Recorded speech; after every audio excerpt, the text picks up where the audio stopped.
Hello guys, તો આજે આપણે રગડાવાળી પાણીપુરી બનાવીશું અને તેની માટે મેં 5-6 બટાકા બાફી દીધા હતા અને હવે તેને છોલીને આપણે એકદમ એકરસ કરી દેવાના છે, એકદમ મેશ થઈ જવા જોઈએ. અને બટાકાની જોડે જ મેં વટાણા બાફ્યા હતા, જે મેં 3-4 કલાક પહેલાં પલાળ્યા હતા. હવે મરચાં લઈશું, તેને એકદમ ખાંડણીમાં ખાંડી દઈશું અને તે જલ્દી થઈ જાય તેની માટે તમે મીઠું પણ નાખી શકો છો એની અંદર. તો મરચાંને મેં એકદમ ખાંડી દીધા છે અને તે પેસ્ટ તૈયાર છે. તમે મિક્સરમાં બી કરી શકો છો.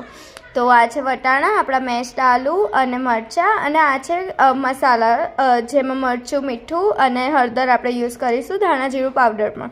હવે કઢાઈમાં આપણે કઢાઈ તપેલી તમે કંઈ પણ યુઝ કરી શકો છો. તેમાં આપણા જે મેશ પટેટો હતા એ બધા નાખી દઈશું અને તેમાં આપણે પાણીપુરીનું મેં પાણી યુઝ કર્યું હતું. તમે નોર્મલ પાણી પણ યુઝ કરી શકો છો.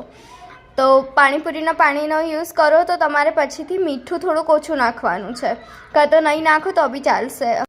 હવે આપણે તેમાં હળદર, મરચું, ધાણા જીરું પાવડર છે એ બધું એડ કરી દઈશું અને ત્યારબાદ જે આપણે પેસ્ટ બનાવ્યું હતું મરચાંનું જે ખાંડીને તે એડ કરી દઈશું અને થોડુંક પાણી મેં એડ કર્યું છે અને પછીથી થોડુંક મીઠું સ્વાદ અનુસાર તમે એડ કરી શકો છો.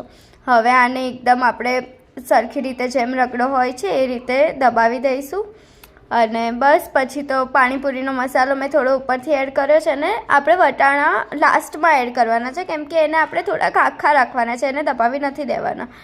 તો બસ આપણો રગડો તૈયાર છે ગાઈઝ.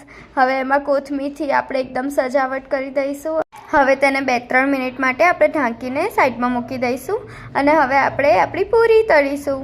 તો તેની માટે મેં કઢાઈમાં થોડુંક તેલ લઈ લીધું હતું અને હવે તેમાં આપણી પૂરી અંદર નાખીશું અને જે મસ્ત ચેક કરવા મેં પહેલાં એક પૂરી નાખી હતી અને હવે જે બધી મસ્ત પૂરી બની રહી છે ગાઈઝ, એ જાતે જ ટર્ન થશે ને એનો બેસ્ટ પાર્ટ છે. જુઓ ગાઈઝ, એ એકદમ નીચેથી ફૂલી જશે ને પછી જાતે ટર્ન થઈ રહી છે. અને બસ હવે આપણું બધું તૈયાર છે. પાણી બી બનાવી દીધું હતું, પૂરી બી છે અને તમે ઓનિયન બી યુઝ કરી શકો છો. આઈ નો ગાઈઝ, તમારા મોંમાં પાણી આવી ગયું છે. તો guys, do try this and સાચી બહુ જ મસ્ત બને છે ગાઈઝ. Bye bye.